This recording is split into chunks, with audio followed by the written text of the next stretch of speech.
नमस्कार दोस्तों, वेलकम। स्वागत करता हूं एक बार फिर से आप सभी का आर एस जंक्शन पर। मैं हूं घनश्याम। दिनांक 16 मई 2021 के करंट अफेयर्स लेकर हाजिर हूं। तो चलिए शुरुआत करते हैं और जानते हैं देश और दुनिया की महत्वपूर्ण खबरों को। दोस्तों, आप चाहें तो हमारी गुलदस्ता करंट अफेयर्स जो कि मार्च 2021 का एडिशन है वो अवेलेबल है हमारी एप्लीकेशन पर, हिंदी और अंग्रेजी दोनों भाषाओं में। इसका लाभ उठा सकते हैं। बहुत ही बेहतरीन बुक है जो आपके सभी करंट अफेयर्स को कवर करती है, जो परीक्षा की दृष्टि से महत्वपूर्ण है। तो चलिए शुरुआत करते हैं। इसके अलावा आप पॉलिटी और एसआई के लिए हिंदी का कोर्स जो है उनका भी लाभ यहाँ से ले सकते हैं।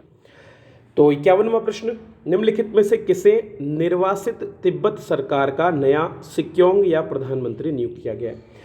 तो वांगडू सेरिंग पेसर को ऑनलाइन चुनाव के बाद जीत मिली है और वे अब वहाँ के नए प्रधानमंत्री होंगे। दरअसल चीन द्वारा जो तिब्बत की सरकार है उसे निर्वासित कर दिया गया है और वो चीन के अधीन है, और वहाँ के जो लोकतंत्र के समर्थक हैं वे सभी जो है वहाँ पर अलग से ऑनलाइन चुनाव के माध्यम से और बाकी अन्य देशों की मदद से सरकार का निर्माण करते हैं।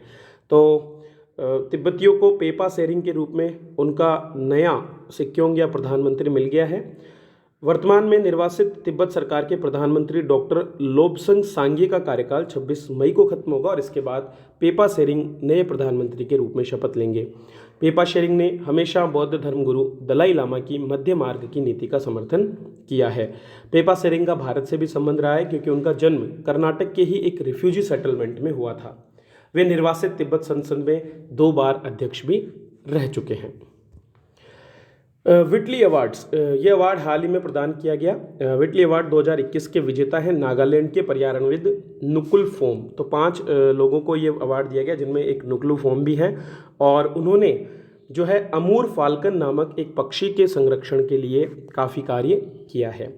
नागालैंड के लोंगलेंग जिले से वे संबंधित हैं। ये पुरस्कार ब्रिटेन स्थित विटली फंड फॉर नेचर नामक एक धर्मार्थ संस्थान द्वारा प्रदान किया जाता है। विटली अवार्ड्स का उद्देश्य जमीनी स्तर पर काम करने वाले जो संरक्षणवादी हैं उनका समर्थन करना है, और इस पुरस्कार के तहत 40,000 पाउंड की राशि पर्यावरण संबंधी परियोजनाओं के लिए विजेताओं को दी जाती है। यह पुरस्कार विजेताओं को उनके सामने आने वाले विभिन्न पर्यावरणीय मुद्दों पर ध्यान आकर्षित करने के लिए एक अंतर्राष्ट्रीय मंच भी प्रदान करता है। इस पुरस्कार को ग्रीन ऑस्कर के नाम से भी जाना जाता है क्योंकि यह पर्यावरण संरक्षण में महत्वपूर्ण भूमिका निभाता है। ये पुरस्कार नागालैंड में प्रतिवर्ष आने वाले अमूर फाल्कन पक्षियों को स्थानीय शिकारियों से बचाने के लिए एक नए जैव विविधता शांति गलियारे की स्थापना के लिए जो नुकुलू फोम ने प्रयास किए हैं उनको मान्यता देता है।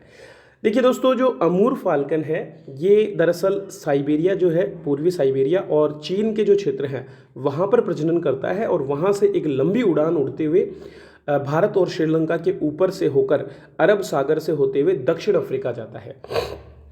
सर्दियों के दौरान ये प्रवास होता है। तो अमूर फाल्कन को फाल्को एमोरेंसिस के नाम से जाना जाता है। बाज परिवार का छोटा शिकारी है और इसकी संख्या चूंकि बहुत है तो इसको लीस्ट कंसर्न माना जाता है। तो दक्षिण पूर्वी साइबेरिया और उत्तरी चीन में प्रजनन करके पूरे भारत से होकर बड़े झुंड में ये अरब सागर के ऊपर दक्षिण अफ्रीका में सर्दियों में प्रवास करता है। 2012 में नागालैंड क्षेत्र में इन अमूर फाल्कन बाजों की बड़े पैमाने पर हत्या करने की खबरें सामने आई थी, जिसके बाद में एक सफल अभियान शुरू किया गया था ताकि इसे रोका जा सके। इसके लिए 3 पक्षियों को 5 ग्राम के उपग्रह ट्रांसमीटरों से सुसज्जित किया था ताकि उनके प्रवास को ट्रैक किया जा सके और उन्हें संरक्षण भी प्रदान किया जा सके। और इसी प्रयास में जो है फोम का योगदान रहा है, जिसके लिए उन्हें ये अवार्ड दिया गया है। दोस्तों, भारतवंशी मीरा टंडन को हाल ही में जो अमेरिका के राष्ट्रपति जो बाइडेन हैं उनका नया वरिष्ठ सलाहकार नियुक्त किया गया है। टंडन वर्तमान में सेंटर फॉर अमेरिकन प्रोग्रेस की अध्यक्ष और मुख्य कार्यकारी अधिकारी हैं। टंडन पहले अमेरिकी स्वास्थ्य एवं मानव सेवा मंत्रालय में वरिष्ठ सलाहकार भी रह चुकी हैं। उन्होंने पूर्व राष्ट्रपति बराक ओबामा के कार्यकाल में अफोर्डेबल केयर एक्ट के कुछ विशेष प्रावधानों पर कांग्रेस और हितधारकों के साथ काम भी किया था।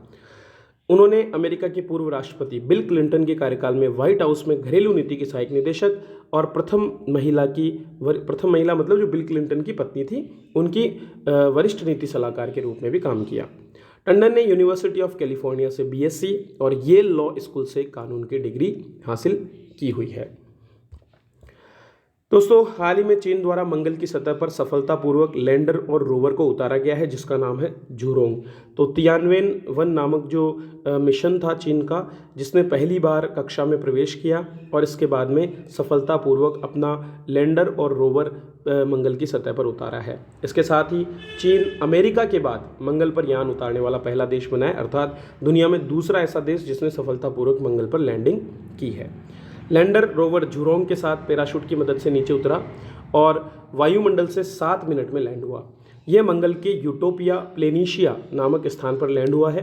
चीन के इस रोवर में 6 पहिए हैं और यह सौर ऊर्जा से चलता है। वजन इसका करीब 240 किलो है। यह मंगल पर चट्टानों के सैंपल इकट्ठे करेगा और उन पर स्टडी करेगा और लगभग 3 महीने तक ये एक्टिवेट रहेगा। तियानवेन-1 को फरवरी में मंगल की कक्षा में पहुंचने में सफलता मिली थी। दरअसल जुलाई 2020 में कुल 3 अभियान जो है भेजे गए थे और इनमें यूएई, चीन और अमेरिका सम्मिलित थे। फरवरी में ही अमेरिका स्पेस एजेंसी नासा का परसिवरेंस रोवर भी मंगल पर लैंड हुआ था। उसके बाद वहां पर टेस्टिंग उसने की है। नासा ने एक हेलीकॉप्टर इंजेन्युइटी भी जो भेजा है जिसने अब तक 5 उड़ानें भी पूरी कर ली है। इन दोनों देशों के अलावा इस साल संयुक्त अरब अमीरात का स्पेसक्राफ्ट होप भी मंगल की कक्षा में पहुंचा था, जो वर्तमान में मंगल की कक्षा में चक्कर काट रहा है। निम्नलिखित में से किस देश द्वारा प्रसिद्ध मिसाइल डिफेंस सिस्टम आयरन डोम विकसित किया गया है? दोस्तों आयरन डोम हाल ही में चर्चा में रहा। इजराइल का ये विकसित सिस्टम है जो हाल ही में फिलिस्तीनी उग्रवादी ग्रुप हमास द्वारा किए गए जो मिसाइल के हमले हैं उसको इसने रोका है। फिलिस्तीन और इजराइल के बीच संघर्ष चल रहा है और इसी क्रम में उग्रवादी गुट हमास ने इजराइल पर 1700 से भी ज़्यादा रॉकेट दागे हैं। इनमें से ज़्यादातर रॉकेट को इजराइल के Iron Dome missile defence system ने तबाह कर दिया। इसे दुनिया का best anti missile defence system कहा जाता है। आयरन डोम एक छोटी दूरी का एयर डिफेंस सिस्टम है जिसे रॉकेट, तोप और मोर्टारों द्वारा हमले को नष्ट करने के लिए डिजाइन किया गया है। यह रेंज और निशाने पर लिए गए क्षेत्र की दिशा की जांच करता है और वार्निंग सायरन बजाता है। सायरन बजने के बाद जो भी स्थानीय लोग हैं उनको लगभग 30 से 90 सेकंड मिलते हैं जिसमें वे किसी भी सुरक्षित स्थान पर जा सकते हैं। इसके बाद आयरन डोम अपने रडार की मदद से हमले का अंदाजा लगाते हुए आयरन डोम ऑपरेटर्स काउंटर मिसाइल को लॉन्च करता है और ये मिसाइल आने वाले रॉकेट को हवा में ही नष्ट कर देती है। आयरन डोम के प्रत्येक लॉन्चर में 20 इंटरसेप्टर मिसाइलें होती है। इन मिसाइलों में रॉकेट और मिसाइल को सूंघने की बेजोड़ क्षमता होती है। ये 70 किलोमीटर की ऊंचाई तक रॉकेट हमले को बर्बाद कर देता है। हालांकि ये काफ़ी महंगा सिस्टम है। इजराइल ने वर्ष 2011 में पहली बार आयरन डोम सिस्टम को तैनात किया। वर्ष 2006 में इजराइल लेबनान युद्ध के बाद इजराइल सरकार ने इस सिस्टम को बनाया था।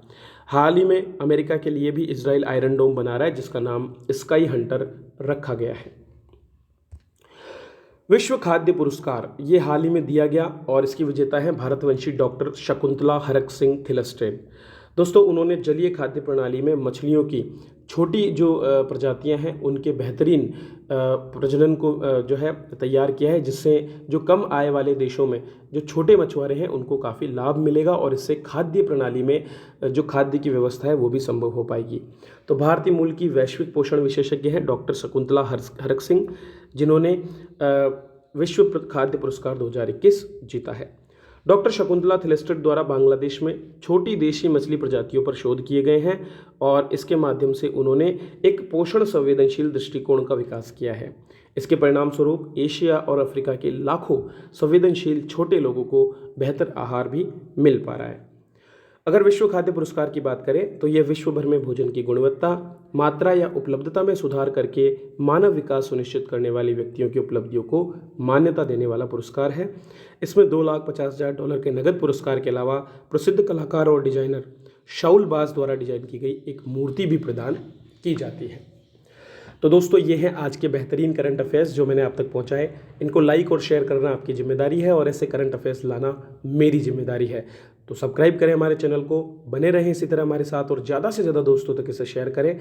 हमारी करंट अफेयर्स बुक का लाभ उठाएं और विभिन्न कोर्स जो RS जंक्शन एप्लीकेशन पर चल रहे हैं उनको भी आप ले सकते हैं। चलिए इसी के साथ मैं आपसे विदा लेता हूँ। वीडियो देखने के लिए आप सभी का बहुत बहुत धन्यवाद।